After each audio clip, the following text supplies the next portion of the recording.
la trouille. Pourtant j'ai esquivé les eaux troubles.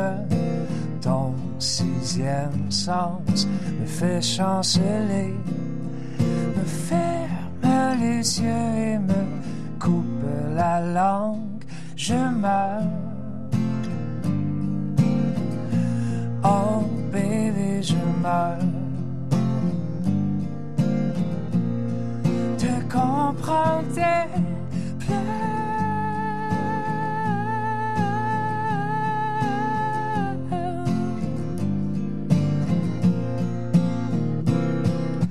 Pourquoi te sens-tu affligé?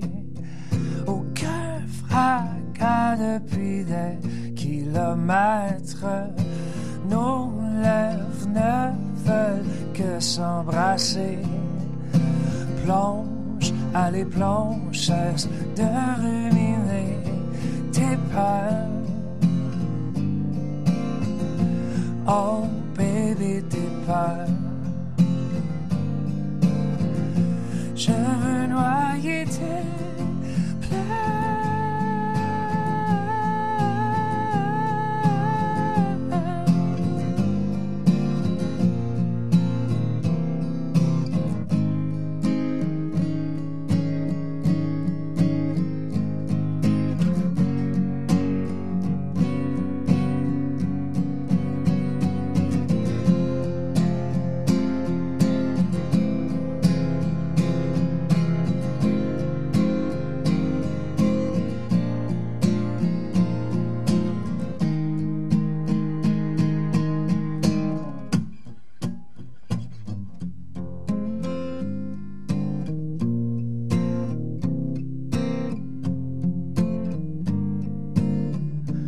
Oh baby, tes pleurs.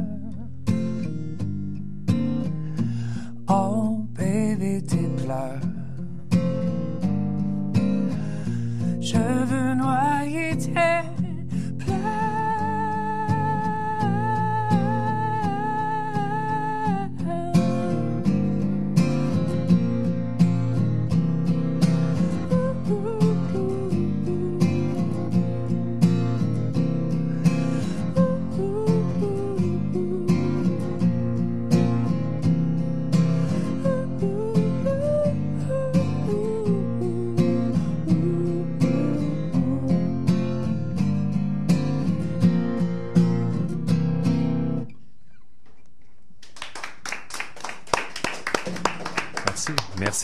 Merci beaucoup, Jason.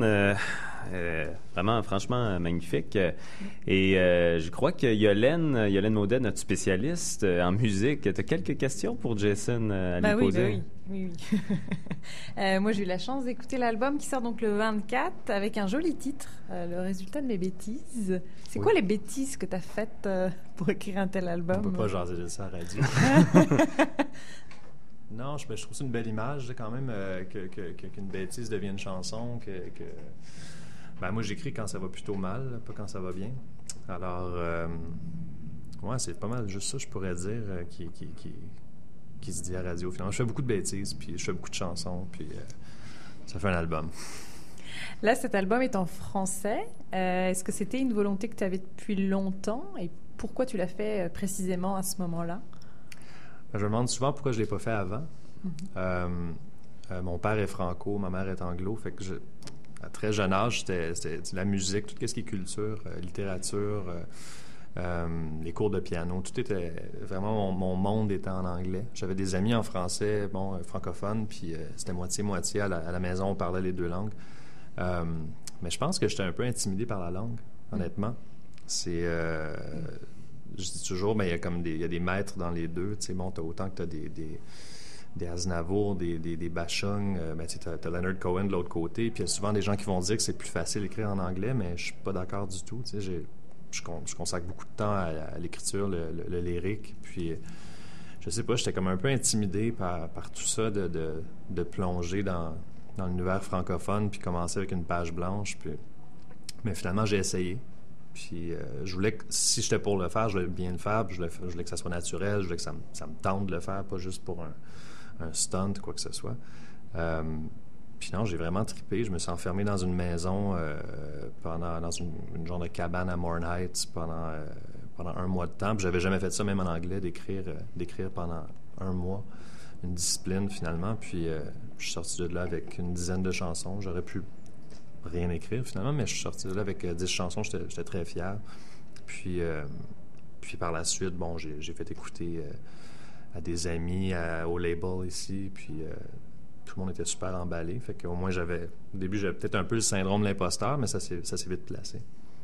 Justement, est-ce que tu peux nous parler un peu de tes collaborations dans cet album? Qui a réalisé ou qui a... La réalisation, c'est Marc Bell. C'est le même réalisateur que les 2 autres auparavant. Puis ensuite, qu'est-ce qui est arrivé finalement? Quand j'étais à cette maison-là, à Moorn Heights, en écriture, je suis tombé sur l'émission de Rebecca McConnell, Studio 12. Mm-hmm. Puis j'ai un de mes amis qui joue dans le band de Marie-Pierre Arthur, Joe Grass, un guitariste.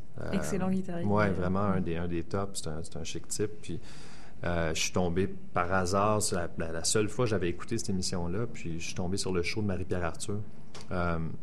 Puis j'étais complètement estomaqué par la performance musicale de François Lafontaine, José Major à la batterie. Puis ce qui est arrivé, après ça, je les ai vus au Franco, puis j'ai comme kidnappé son band pour faire l'album quelques mois plus tard. Fait que c'est complètement un autre.